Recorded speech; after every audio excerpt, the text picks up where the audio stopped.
Bagaimana sih peran serta masyarakat ini bisa langsung memberikan pengawasan Pak Arifin ke Basnas? Ya, jadi untuk di perundangan kami bertugas sebagai operator zakat, menghimpun, mengelola dan menyalurkan.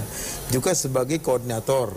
Apa itu? Yaitu mengkoordinatori perzakatan se-Indonesia dari Basnas, Basnas Provinsi, Kabupaten, Kota maupun lembaga amil zakat gitu. Dan tugas itu kami jalankan dengan berbagi peran dengan Kemenak sebagai regulator. Jadi peran-peran seperti dan pengawasan ya. Saya kira peran ini sudah sedemikian baik, tinggal bagaimana kita sosialisasikan ke masyarakat. Karena masih banyak lembaga-lembaga yang belum mendaftar. Masjid-masjid belum terdaftar sebagai UPZ, mereka mengimpun zakat besar-besar, tapi belum kita catat.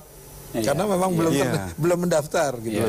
Jadi kalau 8 triliun itu hitungannya Basnas, itu memang masih banyak yang belum tercatat zakatnya. Ini tadi Pak Arifin mengatakan belum mendaftar. Apakah ada upaya untuk jemput bola? Jadi bisa terdaftar otomatis? Betul, jadi misalnya di Basnas Pusat itu tugasnya UPZ-nya Istiqlal karena masjid negara. Kalau Basnas Provinsi DKI misalnya, ya masjid-masjid di seluruh Jakarta.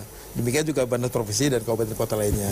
Jadi kalau semuanya Basnas melakukan itu, saya kira penghimpunan zakat tidak 8 triliun, dia bisa berkali lipat dari itu karena masyarakat memang masih banyak yang berzakat ke masjid, ke pesantren dan sebagainya. Kalau kira-kira target tahun ini di atas targetnya atau? Kalau tahun lalu kami mentargetkan 6, kemudian mencapai 6,24. Saya kira kita akan juga tembus 8. Amin. Nanti kita nantikan perhitungannya. Pak Cecep, saya dengar Anda punya update tentang pengawasannya. Seperti apa? Pertama-tama saya mau infokan dulu bahwa Bank Indonesia bersama Basnas sudah membentuk Komite Internasional mengenai Zakat Core Principle, prinsip pengelolaan zakat sedunia. Ini mau diangkat sudah disepakati dari 24 negara, Indonesia, Malaysia, Brunei, Pakistan, Bangladesh, Saudi Arabia, Kuwait dan sebagainya. Dan kita yang nyusun, Bank Indonesia bersama Basnas.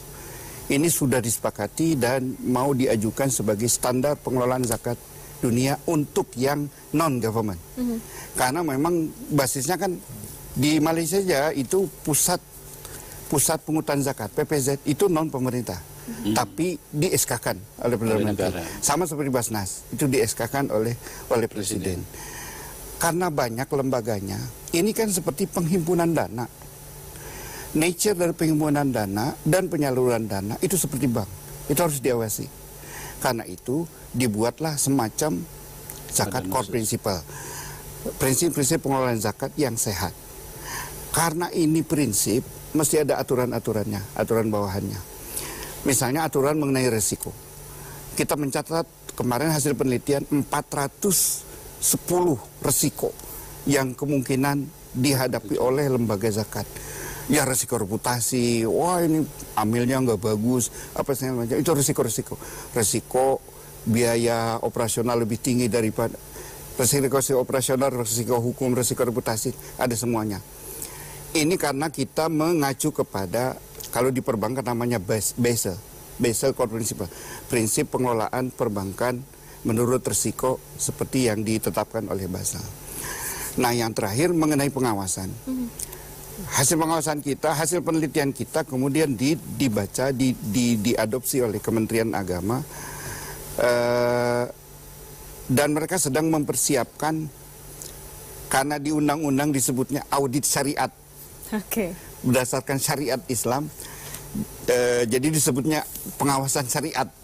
Padahal kalau di perbankan syariah, ekonomi syariah itu namanya syariah, tapi apa-apa lah. Prinsipnya bahwa Kementerian Agama melalui dirjen tertentu akan melakukan, boleh menunjuk agen-agen melakukan audit syariah. Tentu bukan audit syariah aja dong. Apakah hukum zakat profesi boleh atau tidak, ini di atas nisab atau tidak, ini dan sebagainya. Nah kemudian audit keuangannya juga, audit pemasukan berapa, pengeluaran berapa, pengelolaan berapa, amil berapa dan sebagainya. Jadi insya Allah tahun depan ini perangkat-perangkat ini sudah siap, sudah sehat. tinggal bagaimana sosialisasinya saja. Sosialisasi kepada lembaga, sosialisasi kepada masyarakat, dan lain sebagainya. Insya Allah dana zakat yang terkumpul juga akan disalurkan dengan pengawasan yang baik, yang sehat.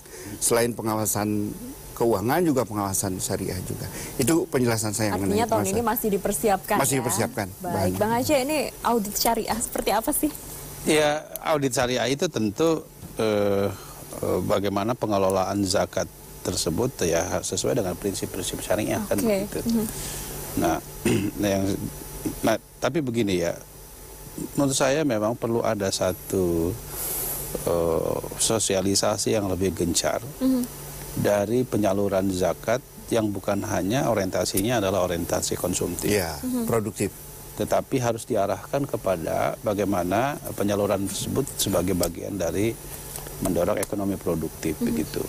Kenapa demikian? Karena begini, tentu kan masyarakat ketika akan memberikan satu kewajibannya dengan misalnya zakat mal atau zakat profesi, ketika misalnya satu lembaga tersebut mampu untuk menunjukkan bahwa ada satu kelompok masyarakat tertentu yang bisa dientaskan dari kemiskinannya, ekonominya menjadi maju dan lain sebagainya, maka masyarakat itu melihat bahwa oh ternyata kami menyumbang atau bukan menyumbangkan menunaikan ibadah zakat kami itu ada bukti, tidak sia-sia. Ini sudah atau belum Pak Arifin? Ya, jadi betul. Jadi masyarakat itu kembang apa percaya karena mereka melihat buktinya itu. Jadi artinya kami, sudah banyak sekali. Mereka yang tadinya tidak bisa sekolah jadi sarjana, ada yang jadi doktor malah.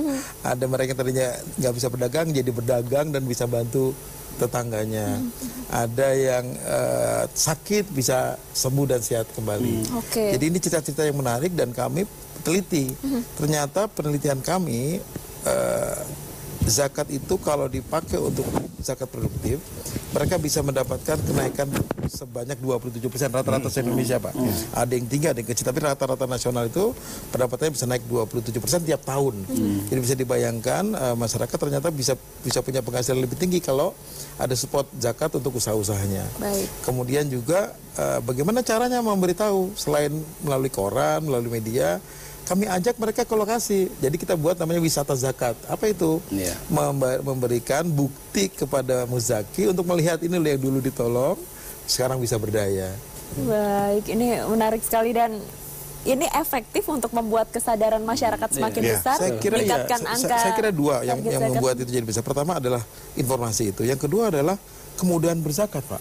Jadi Basnas sekarang mendorong saluran yang banyak sekali. Dan itu kita pilih digital untuk mereka mudah berzakat. Zakat pakai T-Cash bisa nggak? T-Cash pakai QR code. Iya, QR code. Kemudian sekarang pakai tap. Tap ya. Luar biasa, ini semakin banyak inovasi yang dilakukan untuk memudahkan masyarakat dalam membayar zakat. Karena semakin banyak zakat yang dibayarkan, semakin banyak juga yang dibantu. Terima kasih Pak Cep, terima kasih Bang Aceh, Pak Arifin, terima kasih. Dan pemirsa, masih ada waktu, jadi ini informasi yang saya juga baru benar-benar sadar kalau bayar zakat tidak hanya waktu bulan Ramadan. Di 11 zakat fitrah, Ramadan, wajib Ramadan, zakat profesi dan sebagainya, zakat lainnya bisa dibayarkan di 11 bulan lainnya. Terima kasih. Dan pemirsa jangan kemana-mana, nanti Reva Fardani dan Safinas masih punya banyak informasi menarik untuk Anda. Kembali ke Reva dan Safinas. Menarik sekali ya informasi dialog dari Ayu mengenai zakat untuk keadilan sosial. Ya betul sekali, dan pemirsa kita juga masih memiliki beragam informasi menarik lainnya, jadi tetaplah bersama kami di Newsroom.